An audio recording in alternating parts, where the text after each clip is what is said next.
Tudo é mistério, e as inteligências que são curiosas ou indiscretas se expõem a inefáveis tormentos. Lá em cima não é mais assim, as chaves se abrem, o livro se abre, e as almas exclamam num transporte jubiloso: ah, como éramos cegos lá embaixo, sobre a terra clássica dos bacharéis e doutores. Eu lhe falei das alegrias do coração. Aqui embaixo, não sabemos amar nem a Deus nem aos homens. Que pobres seres que, menos felizes que o inseto, que a flor, atravessam a vida sem amar, sem ser amados. Quantos se oferecem, se doam, se sacrificam, e não colhem, em contrapartida, outra coisa que não as agonias inexprimíveis provocadas pelo desgosto, pelo desdém ou pela traição. Oh, exclamava o jovem e charmoso sacerdote Perreire, que dizia os inefáveis sofrimentos dos corações sobre a terra, e como é uma lamúria eterna a linguagem do amor. Escute todos os ecos elevados da alma humana. Se o homem fala de amor é para chorar, é para se lamentar, para gemer. Quanto mais puro, mais lamenta; quanto maior, mais geme; quanto mais acima da costa terrestre, mais se queixa. Se, de tempos em tempos, cântico de alegria se faz ouvir e interrompe por um momento essa grande monotonia, é para celebrar o júbilo de uma hora e recair na imensidade dos desejos. Oh! Sim, os corações aqui embaixo são todos ao mesmo tempo famintos e muito difíceis. Pouquíssimas almas encontram o endereço de suas almas. E quando algumas têm essa rara felicidade, dir-se-ia que a morte lhe tem ciúme. Eu lhe vi chorar ao pensar em René. Um escândalo parecido não poderia ser nem eterno nem universal. Entrevejo daqui o país afortunado onde não se repete mais esse terrível adágio: amar é sofrer. Lá, as almas simpáticas se reconhecerão de certo e se agruparão, sem problemas.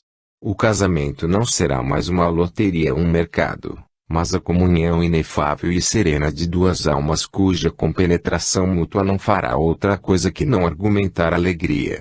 Alguém talvez possa chorar nesse mundo, mas as lágrimas serão belas, belas como as lágrimas da mãe que revê seu filho depois de longa ausência, e exclama chorosa: é ele! É ele! Ainda se morre, sem dúvida, porque não se chegou ao fim. Mas a morte deixou de ser horrível porque ela se casa com o renascimento e o dia do transpasse é também um dia de festa. A beleza divina mais conhecida não comanda mais o amor, ela o provoca. Aqui embaixo, ela permanece velada, escondida, daí nossas preferências pelas criaturas do que vemos, que tocamos, mas que são impotentes para satisfazer nossos desejos. Deus é o polo porque Ele é a perfeição absoluta. As almas suas filhas, vindas dele, destinadas a retornar a ele, parecem agulha imantada que se inquieta, se agita como uma pobre atrapalhada enquanto não encontra o imã que a fixa no repouso. Ora, nos mundos que estão na idade da harmonia, a beleza divina destaca uma parte do véu que a esconde aqui embaixo. Ela se transfigura como Cristo no Tabor, e obriga os corações esmagados pelo encantamento a exclamarem como São Pedro: é bom estar aqui. O amor, então, se traduz por um culto simples, espontâneo, e que de tão mais ardente é mais puro. Lá, não há mais dogmas incompreensíveis para torturar os espíritos, cerimônias destinadas a fatigar os nervos, hipocrisias impostas pela necessidade de viver. A prece jorra dos lábios, não como um suspiro, como um apelo lamuriante, mas como um grito de alegria, como torrente de ações de graças. As almas livres, dilatadas, não repetem esse gemido do salmista: do fundo do abismo eu gritei a ti, Senhor. Mas elas entoam o cântico de grata alegria: crianças, louvem ao Senhor. Que o nome do Senhor seja louvado, agora e em todos os séculos, pois sua glória brilha acima de todos os céus. Do alto de sua morada, ele se dignou a baixar seus olhos sobre nós. Ele nos levantou da terra e do barro para nos colocar entre os príncipes de seu povo. Nós estamos longe desses mundos, mas eu os entrevejo, e eu sei que um dia eles se tornarão nossa morada. Isso me basta para que eu me regozije com o rei profeta. Eu dormirei em paz, meu Deus, e eu gozarei de um descanso perfeito, porque o Senhor me fortaleceu na esperança de uma maneira especial. Antes de chegar ao termo de sua peregrinação, chamada Orígenes, a alma atravessa uma longa série de provas, segundo o que está escrito: eu te afligi e te alimentei no deserto com o maná que seus pais não conheceram, a fim de que isso que estava em seu coração fosse mostrado. Segundo o mesmo Pai, a viagem do povo judeu desde o Egito até a Jordânia é a imagem mística da grande viagem da alma da qual falam os druidas. O Egito simboliza o mundo obscuro, que foi seu ponto de partida, e a Palestina é o símbolo do ponto de chegada, do paraíso final que é a terra prometida. Nós partimos, subimos, deixando para trás ruínas, ilusões, lágrimas, sangue, mas não esqueçamos de que vamos em direção à luz, em direção à felicidade que é definitivamente a grande realidade. Isso que reina aqui embaixo é a luta pela vida, isso que reina lá em cima é a paz da justiça e o júbilo no amor. O universo é uma lira mais bela que a lira de Homero, e o hino dos mundos é uma harmonia, apesar da nota ácida dos espíritos rebeldes. A gota de orvalho, o perfume da rosa, a asa da borboleta conta, como o arco-íris, a glória do Deus maravilhoso. O pai escuta a voz do grilo que canta na lareira do pobre, como ele escuta a voz dos serafins que formam sua coroa. Ele escuta, sobretudo, a prece da alma pura que suspira, ensaiando suas asas bastante frágeis para arrebatar ao país de seus sonhos.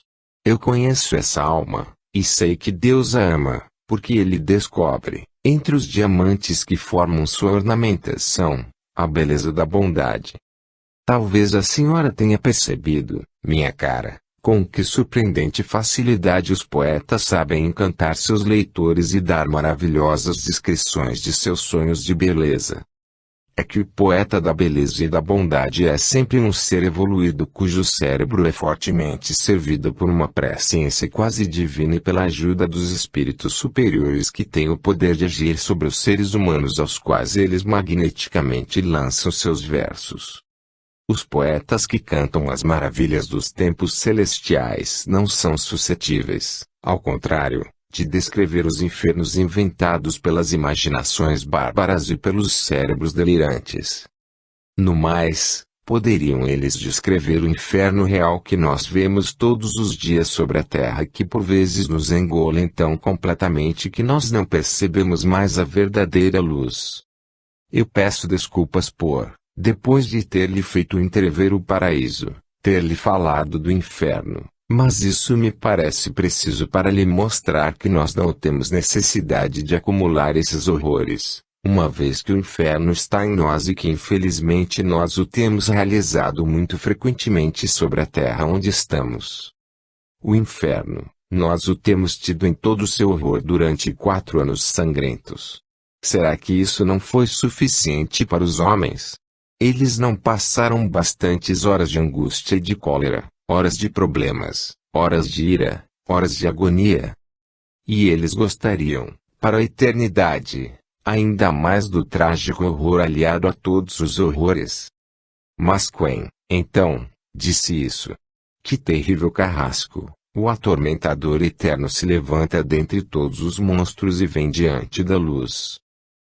Durante minha presença no exército, eu me encontrei, por 2 meses, em 1916, encarregado de um serviço insignificante, mas que necessitava de minha presença em uma casa solitária localizada na zona em que os canhões do inimigo devastavam terrivelmente quase todos os dias. Sozinho, dia e noite, eu me esforçava para viver lá sem me assustar demais com a devastação que acontecia ao meu redor e com o perigo que eu poderia correr. Em certos momentos, quando a calma parecia renascer, eu provava com um pouco de acidez a tranquilidade relativa que me era permitida, sonhando o que muitos dos meus camaradas, em situação ainda mais perigosa, não teriam tido nenhum momento de descanso. Ora, Uma noite que o bombardeio era intenso, isso me fazia pensar, precisamente, no inferno imaginado por certas religiões, quando meus olhos caíram de repente sobre um humilde crucifixo de madeira, pequeno, mirrado, que ficou pendurado na parede em cima da chaminé, no cômodo onde eu estava. E o pobre Cristo parecia vivo e parecia me dizer: você pensa no inferno, todo criado por homens de ira e de sangue. Você já não tem horrores suficientes sob os olhos no inferno em que você está com seus irmãos miseráveis, e você não vê que você continua a me crucificar todos os dias, apesar do meu esforço para te levar a verdadeira palavra de vida e de amor? Quantos séculos serão necessários ainda para que vocês reconheçam e encontrem o caminho de amor e de bondade, da doçura e da caridade que lhes conduzirá na direção da minha luz e da minha sabedoria? Sim, senhora, nós já estamos no inferno, uma vez que os homens o realizam sobre a terra e que por um choque de retorno inelutável eles se tornam as primeiras vítimas.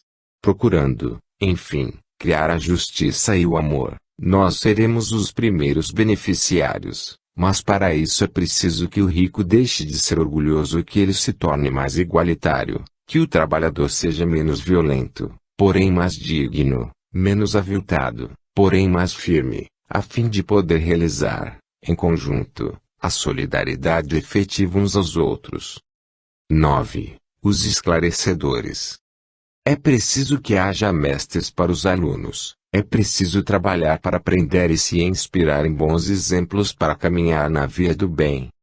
Admire, cara senhora, a sabedoria da providência que nos delega mensageiros, precursores. Compreenda seu papel benfazejo e a senhora sentirá verdadeiramente que nós devemos, apesar de tudo, caminhar em direção à luz. Cristo, senhora, é o Redentor da Terra, mas ela não é o único Messias de quem o mundo tenha visto as obras.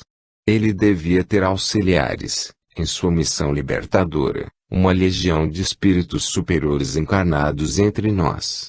Da mesma forma, ele teve precursores nos profetas de Israel e nos grandes homens da antiguidade profana, e igualmente devia ter uma posterioridade gloriosa em seus apóstolos, nos homens de gênio e nos grandes homens de bem.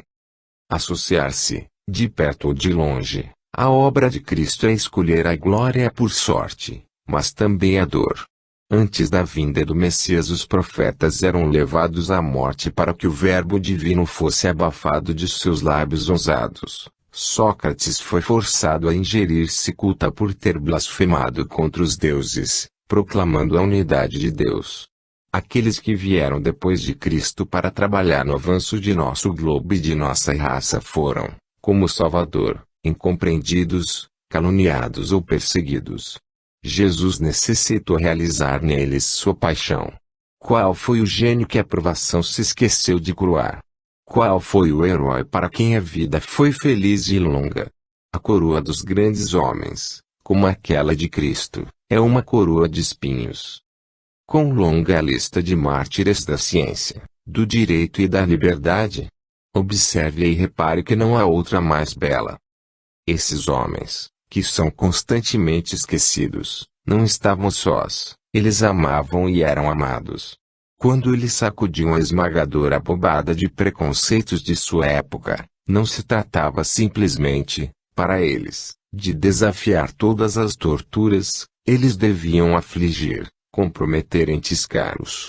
Para se mostrarem fiéis às suas convicções, eles deviam sufocar a voz do sangue, a voz do coração, e não escutar outra coisa senão a voz do alto que lhes dizia: fale apesar de seus amigos, suas irmãs que suplicam, abra as portas à verdade que está presa, apesar dos soluços de sua mãe, de sua esposa, de seus filhos que gritam: seja sábio, cale-se ou nos perderá. Surpreendamos-nos depois disso por algumas falhas da parte dos esclarecedores, de algumas hesitações e de algumas reticências. Quando houve uma grande festa no Coliseu de Roma, grande carnificina, diz Michelet, quando a areia bebeu sangue, os leões se deitaram saciados, cheios de carne humana. Então, como divertimento do povo, era feito um joguete.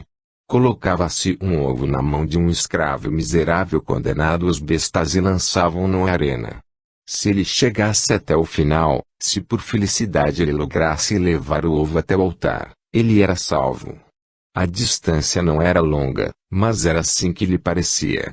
Essas bestas mais que saciadas, dormindo ou já prestes a dormir, não deixavam de se levantar ao barulho de um passo leve, suas pálpebras insistentes, e pareciam se perguntar se deviam deixar seu repouso por aquela presa ridícula. Ele, meio morto de cansaço pela maratona, se fazia pequeno, curvado, inclinado sobre si mesmo como se fosse entrar na terra. Ele teria dito se pudesse: felizmente eu sou magro. Leões, senhores leões, deixem passar esse esqueleto, a refeição não é digna para vós. Nenhum palhaço, nenhum artista teve tamanho efeito sobre o povo. As contorções bizarras, as convulsões do medo levando todos os espectadores à convulsão do riso. As pessoas se retorciam nos bancos. Era uma terrível tempestade de gozo, um rugido de satisfação. E, bem, esse espetáculo se renovou no final da Idade Média, quando o velho Princípio, furioso por se ver morrer, acreditou que ele ainda teria tempo de matar do pensamento humano. Vê-se novamente, como no Coliseu, escravos miseráveis levar através das bestas não alimentadas, não saciadas, e furiosas, atrozes, ávidas, o pobre e pequeno depósito da verdade banida, o ovo frágil que poderia salvar o mundo se ele chegasse ao altar. Outros rirão, pior para eles. Eu jamais irei perante esse espetáculo. Esse joguete, essas contorções para enganar os monstros rugidores, para divertir esse povo indigno, tudo isso me causa dor. Esses escravos que eu vejo passar lá embaixo na arena sangrenta, eles são os reis do espírito, os benfeitores do gênero humano. Ó, meus pais, ó, meus irmãos, amigos queridos ao meu pensamento, então seriam vocês que eu reconheço trêmulos, sôfregos, ridículos sob essa triste fantasia. Gênios sublimes encarregados de levar a mensagem de Deus. Vocês então aceitaram por nós esse martírio disforme de serem os comediantes do medo, degradação. Oh! Não, jamais. Do meio do anfiteatro eles me diziam com doçura: que importa, amigo, que se riam de nós? Que importa que nós soframos a mordida das bestas selvagens, o ultraje de homens cruéis, desde que cheguemos, desde que o caro tesouro, colocado em segurança no altar, seja tomado pelo gênero humano, que ele seja salvo mais cedo ou mais tarde. Tu sabes bem qual é esse tesouro? A liberdade, a justiça, a verdade, a razão. Quando se imagina por quais degraus apareceu todo o grande pensamento, pouco choca ver as humilhações, as baixezas onde pode descer, para salvar, aquele que já o fez uma vez. Quem nos permitirá seguir, da profundeza à superfície, a ascensão de um pensamento? Quem poderá dizer as formas confusas, os atropelos, os atrasos funestos que ele sofreu durante séculos? Quanto do instinto ao sonho, ao devaneio, e de lá ao claro obscuro poético, ele lentamente caminhou. Como ele vagou tanto tempo entre as crianças e os humildes, entre os poetas e os ignorantes. Ele surge, enfim, luminoso em um gênio e se torna heróico, incendeia o devotamento do amor e do sacrifício. Ele o coloca sobre seu coração e vai em direção aos leões. Daí esse espetáculo estranho que eu vi há pouco, daí esse joguete sublime e terrível. Veja como ele tem medo, como ele passa humilde e trêmulo. Como ele fecha, esconde, pressiona isso que ele leva. Ah! Não é por si que ele treme. Medo glorioso, medo heróico. Não vê que ele leva a salvação do gênero humano. Nossa época, senhora, acreditava ter enfim conquistado a liberdade da consciência e do pensamento, mas era uma ilusão.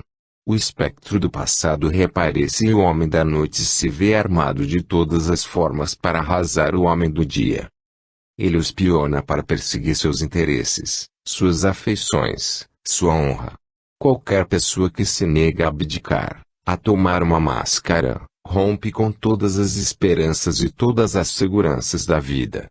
Professor, ele perderá sua cadeira. Médico, advogado, negociante, ele perderá sua clientela. Político, ele será exilado. Escritor, ele se verá condenado à prisão, a multa ou atropelado pelo sarcasmo. Nota: isso aqui é, sobretudo, reservado aos humildes que são, muito frequentemente, o motivo de riso dos tolos e dos brutos que estão ao seu redor. No mundo trabalhador nós vemos isso todos os dias. No meio dos falsos irmãos, no meio dos inescrupulosos ferozes, odiosos, covardes e mentirosos, o homem de pensamento é como escravo no meio das feras. Fim da nota. Sim, depois de tantas lutas e de vitórias que se acreditava definitivas, a batalha recomeça sobre toda a linha, e as almas, para se manterem de pé, ainda têm necessidade de estarem intrépidas. Se a comparação não corresse o risco de pecar pelo excesso de graça, eu compararia nossa humanidade terrestre a um laranjal, onde se veem simultaneamente laranjas maduras, laranjas verdes e botões em flor.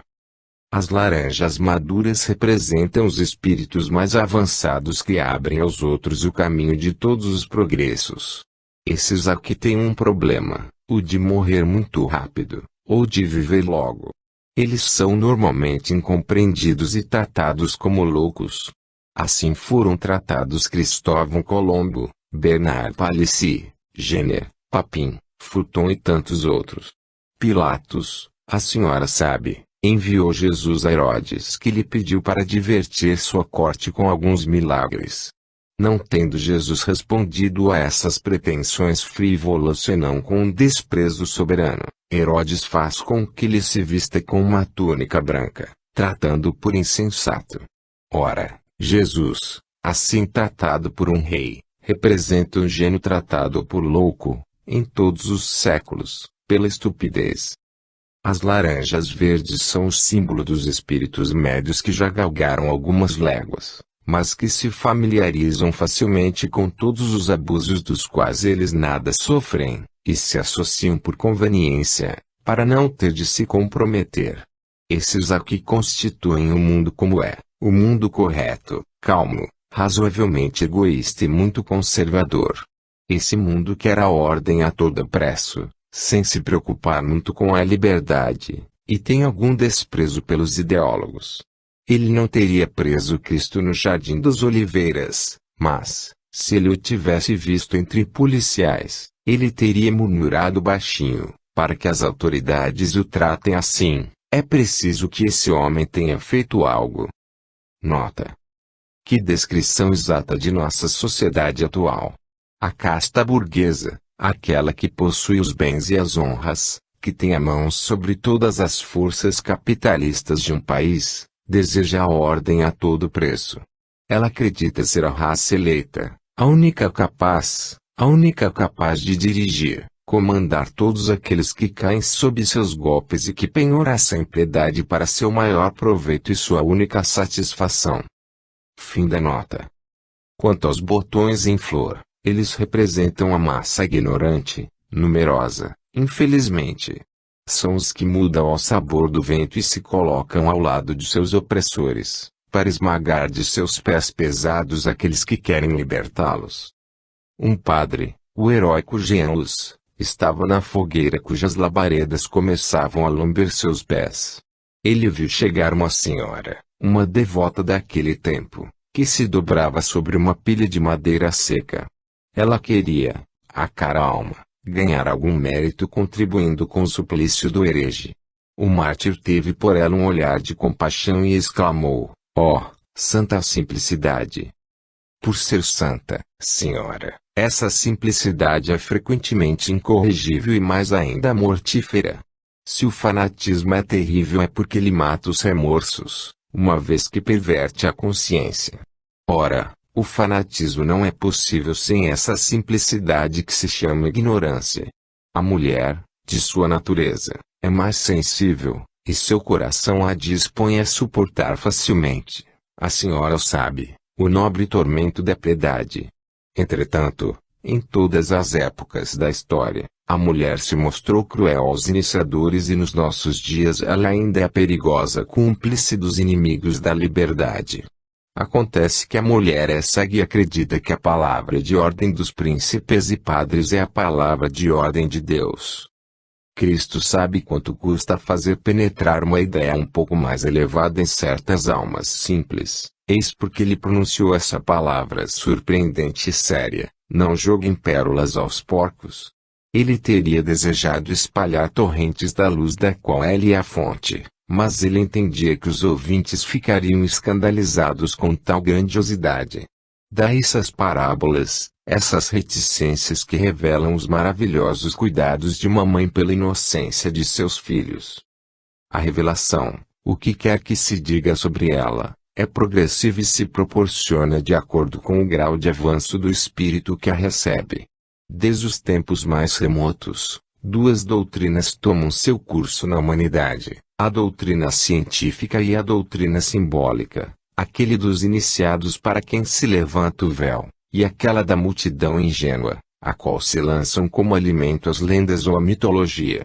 As tradições elevadas da Cabala se perpetuavam ao lado dos livros canônicos dos judeus. Os brahmanes da Índia sabiam mais do que haviam entregado aos Sudras. Os sacerdotes do Egito riam entre eles do boi Apis, e os sábios da Grécia não tinham mais que um respeito medíocre pelos deuses do Olimpo. Do mesmo modo que pode-se ver no reino animal águias e moluscos, pode-se ver na humanidade grandes e pequenos espíritos. Os primeiros reclamam a verdade pura e os grandes horizontes, os segundos querem o mediano, as formas sensíveis, a letra precisa e as prescrições minuciosas. Compreende-se daí que a mesma religião, ao menos na forma exterior, não pode convir a todas as almas que da mesma forma habitam todos os corpos. O próprio cristianismo, apesar da popularidade de seu ensinamento, não é compreendido por um fazendeiro da Baixa Bretanha da mesma maneira que por Leibniz, Bossuet ou Malebranche. A verdade, ou a verdadeira filosofia, precisou ficar durante longos séculos como patrimônio de muitos poucos sobre nossa terra porque os espíritos superiores não apareciam senão como raros extraviados. Assim se explica o destino daqueles que foram, entre nós, a mais bela encarnação do gênio. A maioria dos grandes homens tiveram de retomá-la para a posteridade, e confiar a esta honra de reparar a ingratidão e a injustiça de seus contemporâneos. Contudo, sua passagem não foi estéril, pois o mundo começa a colher aquilo que foi plantado com o custo de muito trabalho. A verdade, por tanto tempo aristocrática, se torna democrática. A luz, apesar de tantos entraves, penetra nas massas por todas as fissuras e o povo está mais difícil de ser enganado. Tudo se move, tudo fermenta nesse imenso tanque que se chama Paris, o infernal e o divino. Não está errado dizer que ela é a capital do mundo, pois ela é ao mesmo tempo o esgoto e o sol. É nela que todas as vergonhas se escondem, mas é de lá também que partem todos os raios. Se o vício procura nela seu alimento, toda a glória nela se consagra. E, fenômeno miraculoso, Paris é bastante grande para ser incompreensível. Podemos surpreendê-la numa noite sombria e inundá-la de pretorianos, mas jamais se vai calar nem o pensamento nem a palavra, não se sufocará jamais seu formidável riso. Ora, enquanto Paris fala, o mundo não pode dormir, e quando ele ousa rir, mata todas as tiranias.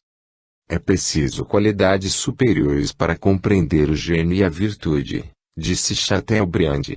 Nada é mais exato e esse aforismo explica por que os precursores não podem ser compreendidos, tão rapidamente, por seus contemporâneos. Parece que o recuo dos anos é necessário para que as ideias sãs e a verdade cheguem a triunfar sobre a ignorância e a estupidez. Sem uma educação preambular, nenhum cérebro está apto a receber a verdade. Reconheçamos, porém, que em todos os degraus da escala social encontram-se seres de boa vontade e ainda que seu número seja relativamente restrito, será suficiente quando seriamente se objetiva impor sem violência e com toda a doçura desejável as ideias generosas e lógicas que darão um impulso vigoroso à verdade. Entre as qualidades superiores, a ternura é aquela sobre a qual podemos nos apoiar mais firmemente. É pela ternura que Cristo se impôs. É pela ternura que seus primeiros discípulos, por sua vez, dominaram as massas e é porque, Senhora, as mulheres são chamadas a realizar um importante papel, do dia em que elas terão definitivamente rejeitado as quimeras do passado e aberto suas inteligências à luz que a ciência e a razão fazem jorrar de todos os lados, porque as mulheres são e devem ser, em todas as circunstâncias, seres de ternura. Até aqui foi preciso ter coragem de confessar, as mulheres foram, quase sempre, as mais fiéis aliadas do obscurantismo. Elas emprestaram um ouvido bastante atento às sugestões maldosas que os seguidores da mentira, em todos os tempos, murmuraram às suas orelhas tão confiantes. Pela mulher e por causa dela, frequentemente muitas convulsões sacudiram os povos e o espírito de mentira dominou o espírito de verdade, pois a mulher foi odiosamente enganada por aqueles que deveriam ter-lhes mostrado os horizontes magníficos onde a verdade faz brilhar sua luz eterna e poderosa. O autor de O Espírito Consolador compreendeu perfeitamente o papel desempenhado pela mulher ao longo dos séculos, mas estou certo de que se pode feliz e utilmente modificar sua educação, a fim de prepará-las para o papel benfazejo no qual elas mostrarão excelência. A lenda ingênua do paraíso terrestre onde a mulher se deixa tentar, e a lenda mais alta de Maria, mãe do Salvador, representam os dois extremos do papel atribuído à mulher. Que não haja mais enganos, são as mulheres que vão salvar o mundo e que, de uma vez por todas, como sabinos antigos, vão separar os homens sedentos de carne e armados uns contra os outros.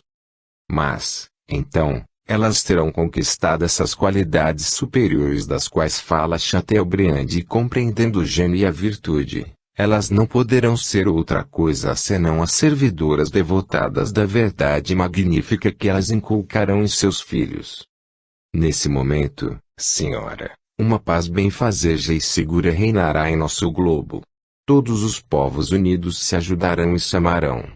A verdade sem a obrigação e desprovida de todas as hipocrisias reinará por todos os lados da terra, esta enfim livre da superstição, do erro, dos dogmas ridículos e ultrapassados nos apresentando uma divindade odiosa, sempre irada, pronta a se vingar e cuja ira parece encontrar uma força nova no silêncio tenebroso dos conventos onde constantemente acontecem ritos fúnebres e miseráveis de uma religião de sangue, para consolidar o poder do obscurantismo que ainda cobre com seu horrível véu as massas abatidas pelo medo e o terror dos castigos eternos.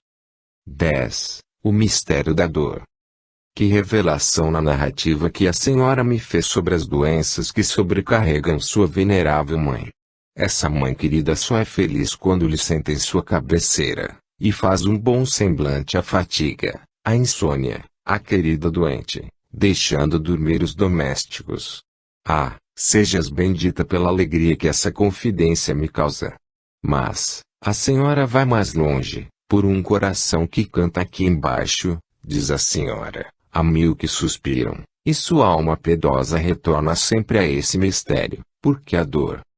Há muito tempo que dirijo a Deus essa questão que a Senhora me coloca. Oh, meu Deus, digo eu, o Senhor é mais que bom. O Senhor é a bondade mesma, tendo feito o coração das mães. Porque então o Senhor permite que seus filhos sejam assim torturados, e que os melhores sejam constantemente aqueles que mais sofrem. E escutei, no fundo de minha alma, uma voz respondendo, porque eu amo vocês. A dor se explica, de fato, pelo princípio que afirma ao mesmo tempo a bondade de Deus e a grandeza do homem. Nós somos todos feitos para a felicidade, e a felicidade, para ser perfeita, deve ser a recompensa de nossos esforços voluntários. A vida, em suas evoluções, é a manifestação cada vez mais completa do espírito. Quanto mais ele sobe, mais a vida se torna intensa, mais a sensibilidade se desenvolve com ela ao sofrimento. A dor é um parto. Suprimir a dor seria limitar a sensação e impedir o desabrochar da vida, o que é precisamente o objetivo dela. O mal, não sendo mais que uma privação, estimula o desejo, e o desejo estimula nossos esforços, nos faz avançar na direção da felicidade.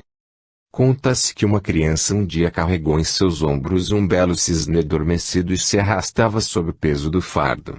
De repente, a bela ave abre seus olhos, estende as asas e leva a criança aos céus.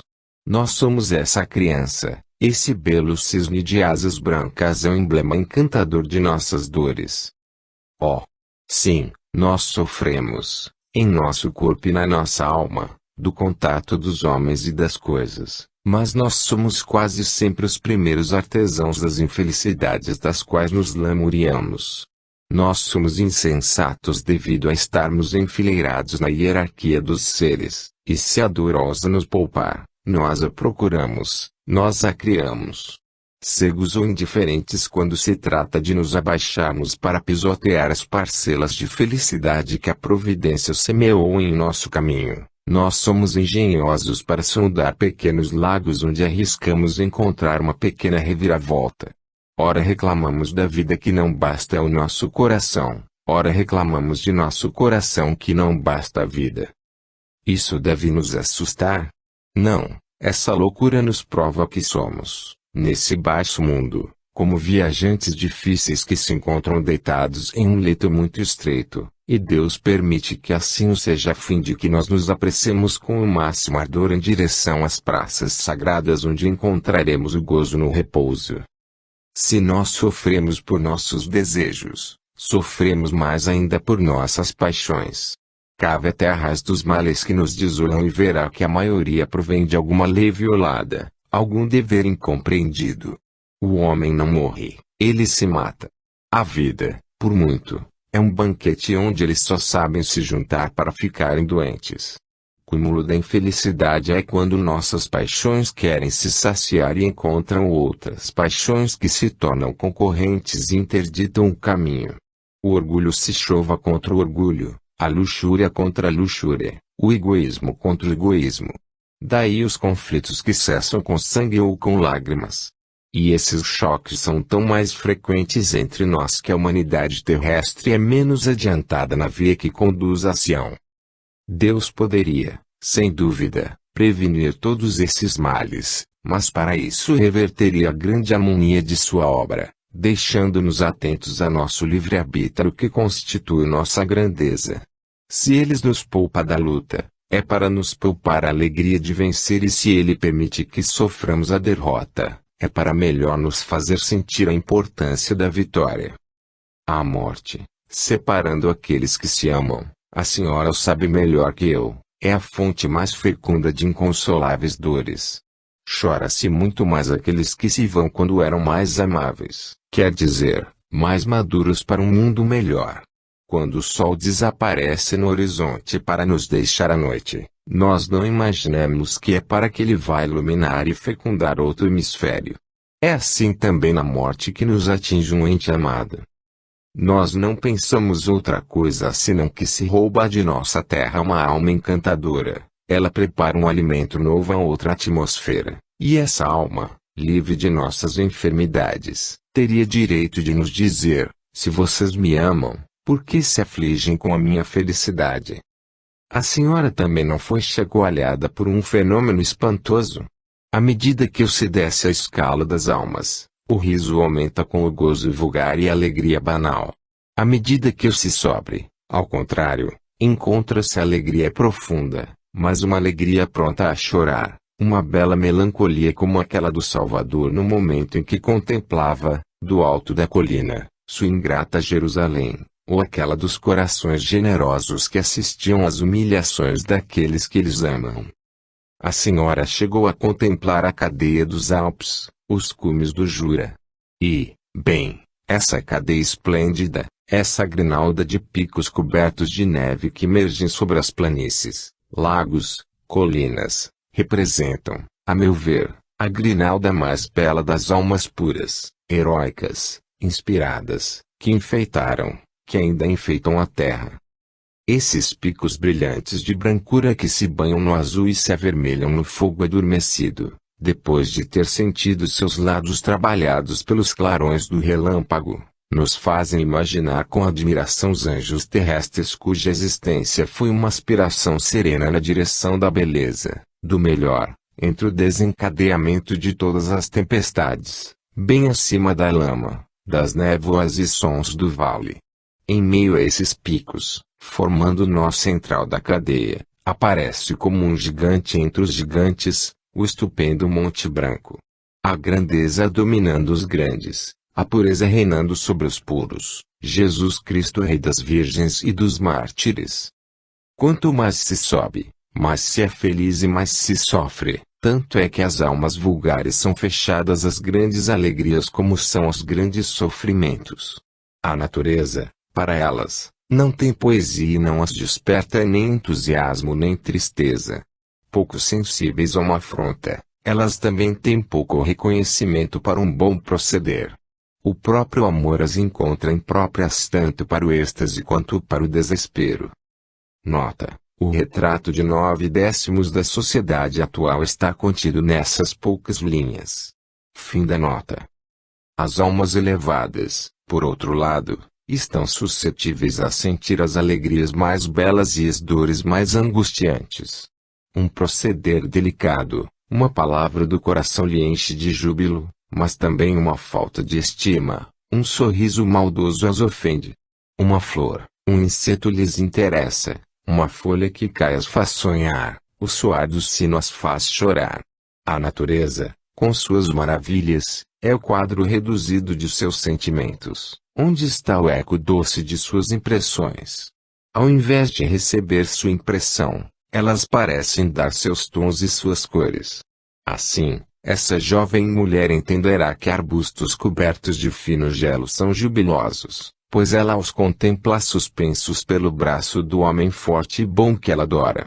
Essa jovem viúva, ao contrário, entenderá que a natureza é triste, mesmo no mês de maio, porque ela está só com seus crepes, suas lágrimas e suas lembranças. Para as almas delicadas e elevadas, amar é estar feliz ou desolado. É conhecer por experiência própria o céu ou o inferno, muitas vezes tanto um quanto o outro. É estar inquieto no êxtase ou desfalecer em um soluço. Se a senhora subir um degrau para alcançar o ápice, a senhora encontrará os santos, os verdadeiros santos. Ah! Esses a que sofrem, não de suas próprias dores, eles são suficientemente grandes para esquecê-las, mas das dores da humanidade, que eu diria, as dores de Deus. Eles têm fome e sede de justiça e veem reinar a iniquidade. Eles sabem, eles sentem melhor que nós o quanto Deus merece ser amado e veem que ele é mal compreendido, porque ele ainda é o grande desconhecido. Eles sonham com a fusão dos corações pela caridade e escutam por todos os lados a ira que sopra a guerra. Eles querem ver o gênero humano subir ardentemente para os radiosos cumes que eles contemplam, mas eles veem com estupor que o menor passo avante demanda séculos de esforços e custa muito sangue. Eles suportam dos nossos dias um outro martírio, o de ver aqueles que eles queriam chamar de guias veneráveis, observar sem cessar o passado, como alguns condenados de Dante, e lançar o anátema às almas que admiram a aurora ao invés de admirar o pôr do sol. Aqueles lá não sabem rir, um profundíssimo abismo separa ainda o mundo que eles veem do mundo que eles entreveem. Se seus corações fossem menos tomados pela mansidão, eles tomariam horror à terra e desgosto pela vida. Mas, não. Eles superam suas náuseas para realizarem sua missão caridosa. Eles elevem a voz para gritar a seus irmãos de baixo, a seus irmãos que se demoram nas orgias noturnas, procurem acima de tudo o reino de Deus e sua justiça, todo o resto vos será acrescentado. E vendo que sua voz se perde no vazio ou no burburinho, eles se voltam ao Pai como Cristo na cruz. Eles oferecem à justiça eterna todas suas lágrimas, todas suas imolações voluntárias, para que ela consinta em apressar seu reino aqui embaixo. Eles dizem: Pai Santo e infinitamente misericordioso, não atenda o que eles lhe pedem para que possam ser salvos. Se eles se obstinam na infelicidade optando por ficarem no mal é porque são ceigos. Perdoe-os, pois eles não sabem o que fazem. Oh! Sim, subir a sofrer, e essa lei resolve talvez o problema que preocupa largamente sua alma sensível, Senhora, a questão do sofrimento dos animais. Entre eles, os que são mais lançados à prova são os mais perfeitos, os que são mais ligados ao homem, tal como o boi, o elefante, o cavalo, e sobretudo esse incomparável companheiro que se chama cachorro. Como a senhora, eu tenho por essas criaturas uma viva simpatia e uma piedade profunda. Mas, como explicar seus sofrimentos? Impossível invocar aqui o pecado original. De outro lado, eu receio lhe escandalizar invocando o sistema de Darwin para lhe mostrar nesses nobres animais os candidatos ou os aspirantes à humanidade. Eu me resigno então a supor que esses caros aliados do homem receberão um dia o salário de seus sofrimentos terrestres tornando-se, em uma esfera superior, os auxiliares mais inteligentes e felizes de uma humanidade mais avançada. Eles subirão como um menino da fazenda que termina por se tornar o camareiro e também o confidente do bom príncipe. Nota: nós não vemos nenhum inconveniente nisso de que os animais, ditos superiores, sejam os candidatos à humanidade. Encontramos frequentemente mais coração e reconhecimento em um ser inferior como o cachorro que em alguns seres humanos, orgulhosos, egoístas, avarentos e maldosos. Fim da nota. Um dia, senhora, teremos a chave desse grande mistério, e, para nos atender, temos como encorajamento esse oráculo infalível do Salvador: bem-aventurados os que sofrem, pois serão consolados. Oh, dor! Se sou sua presa, sou também seu amante. Sem o mal, saberíamos o preço do bem? Sem a noite, poderíamos contemplar as estrelas. Alegria se compra pelo sacrifício e a privação por ela mesma dá ao gozo toda sua sabedoria. No mais, que importa o inverno quando se sabe que a primavera vai renascer? Que importam as asperezas do caminho quando temos para nosso encanto os cânticos dessa maravilha que se chama esperança? A esperança que faz abrir todas as portas, mesmo aquela que leva à cidade das lágrimas.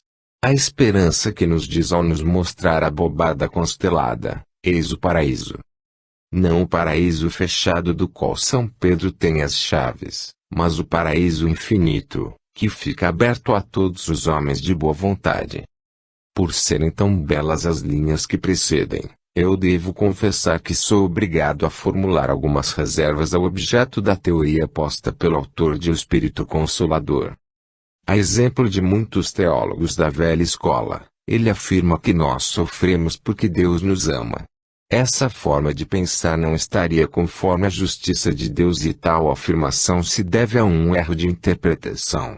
Nós sofremos não porque Deus nos ama, mas simplesmente porque nossos males provêm da dualidade do espírito e da matéria.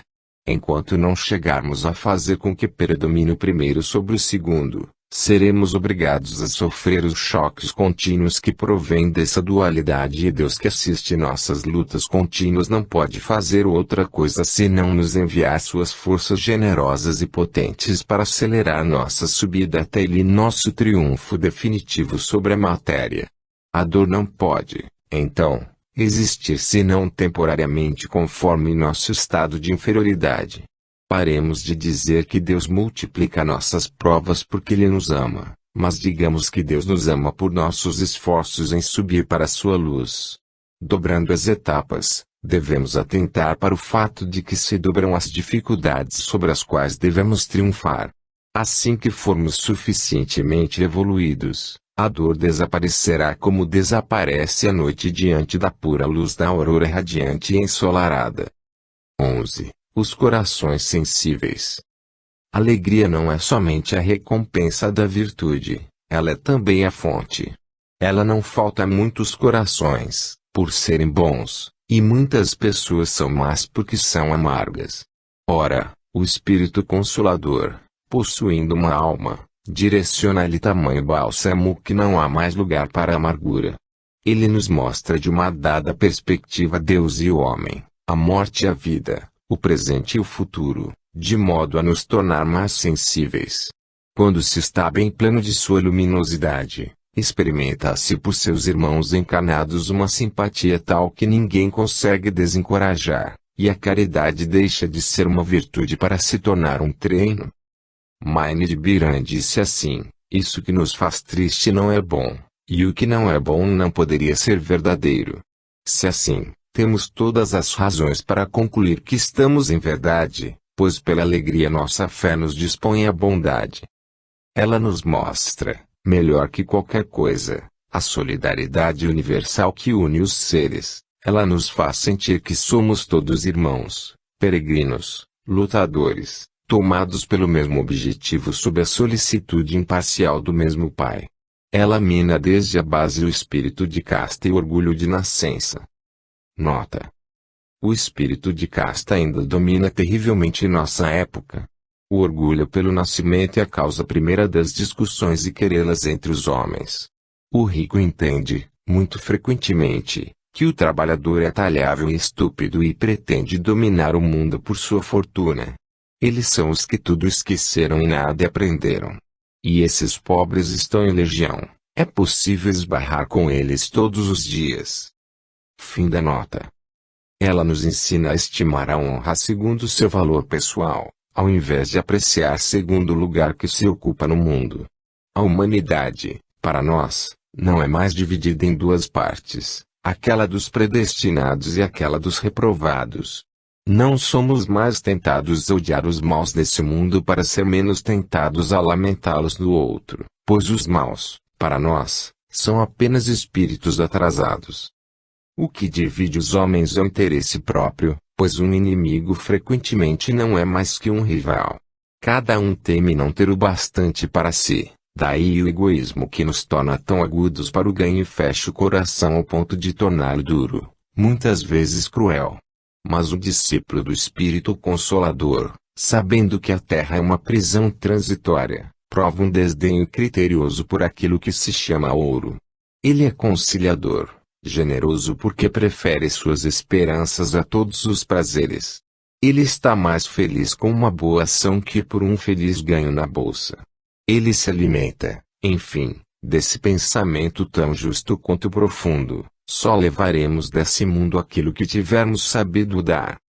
O Espírito Consolador nos ensina que por vezes uma situação inferior ou penosa é o resultado de uma livre escolha da parte do Espírito encarnado.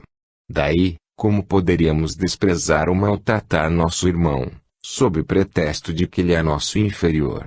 Nós sabemos que os espíritos generosos escolhem frequentemente a obscuridade, a fim de espiar mais rapidamente, enquanto a fortuna, as honras são não raramente a partilha de perversidades hábeis ou mediocridades bem protegidas.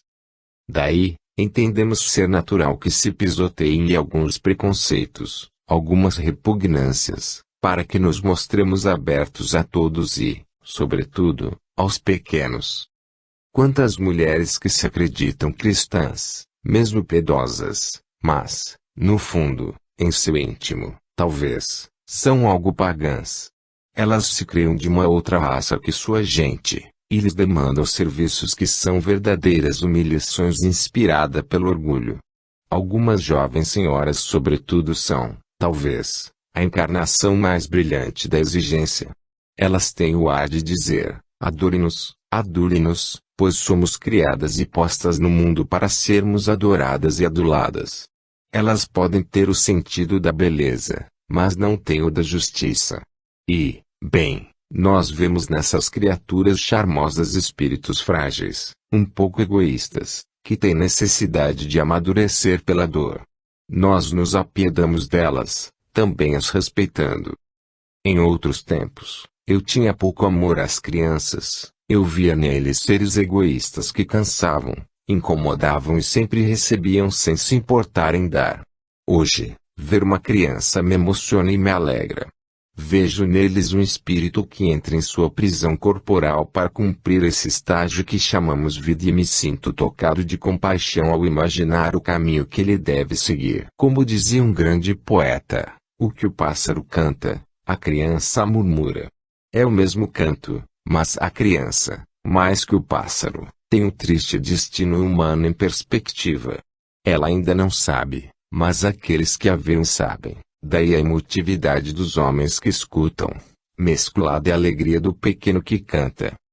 Esse sussurro confuso de um pensamento que ainda não passa de um instinto é como um apelo inconsciente à justiça eterna, pode ser um protesto sobre o início da existência antes de entrar. Essa ignorância, sorridente a um vir a ser que pode ser muito sombrio, emociona qualquer um e faz refletir. Por isso tem-se a imensa piedade e a surpreendente fraqueza do velho pela criança.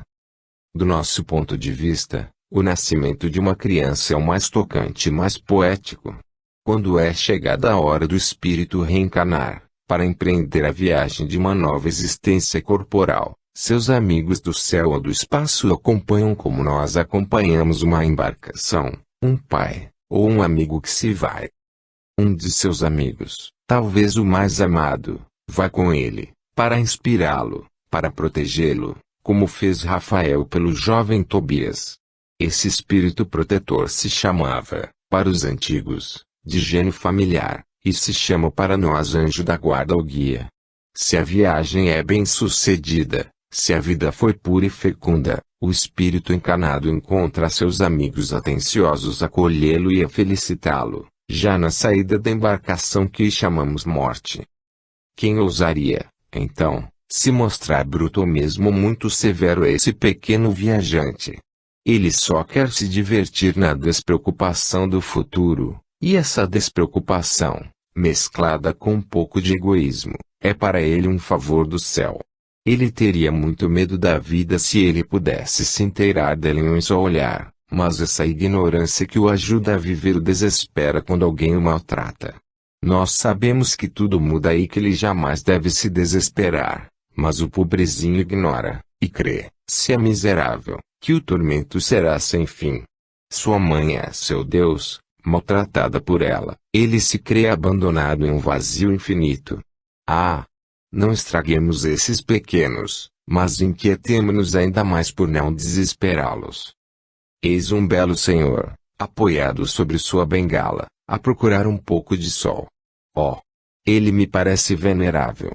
Ele não é mais, a meus olhos, um homem que conhece muito da vida e está dela desiludido, uma ruína incômoda da qual a morte se apronta para livrar sua família. Oh! Não, é um espírito sempre jovem que reclama outros órgãos e do qual a prisão se quebra para libertá-lo. É um trabalhador que terminou sua jornada e vai ter algum repouso para se renovar para uma nova tarefa. É um companheiro de caminhada que se adianta para nos esperar na etapa seguinte. É um irmão que morre pelos sinais da velhice, na esterilidade, na opressão, para renascer para o vigor, a força e a liberdade. O pobre, o verdadeiro pobre vergonhoso, modesto e orgulhoso. O que a nossos olhos senão um rico destituído que espia, talvez pela miséria, o abuso que fez outrora quando na opulência. Daí, esqueço tudo, mesmo seus erros, para não pensar outra coisa que não em sua tocante miséria. Quanto à mulher, o Espírito Consolador, eu tenho esperança, realizará a sua redenção iniciada por Cristo. Ele nos ensina, de fato, que se a missão dessa criatura charmosa difere da nossa, tal como suas atitudes, ela tem a mesma natureza e os mesmos destinos. A mulher é um espírito encarnado, igual e muitas vezes superior ao homem. O sexo é apenas um modo transitório que lhe permite dispor de certas faculdades, certas virtudes mais íntimas e mais requintadas enquanto outras são postas temporariamente de lado. Quando um espírito avançado aparece nesse mundo, revestido de uma beleza feminina digna de si, pode-se dizer verdadeiramente que se trata de um anjo. Um anjo que sabe sorrir como as estrelas, amar como os serafins. Eis porque a terra apresenta encantos e alegrias, ainda, apesar dos males que a desolam. Vêem-se nela flores, crianças e anjos. Não se esqueça de que a vida é sempre boa, sempre preciosa, tanto que ela nos permite glorificar a Deus e nos devotarmos a alguém. Que esse pensamento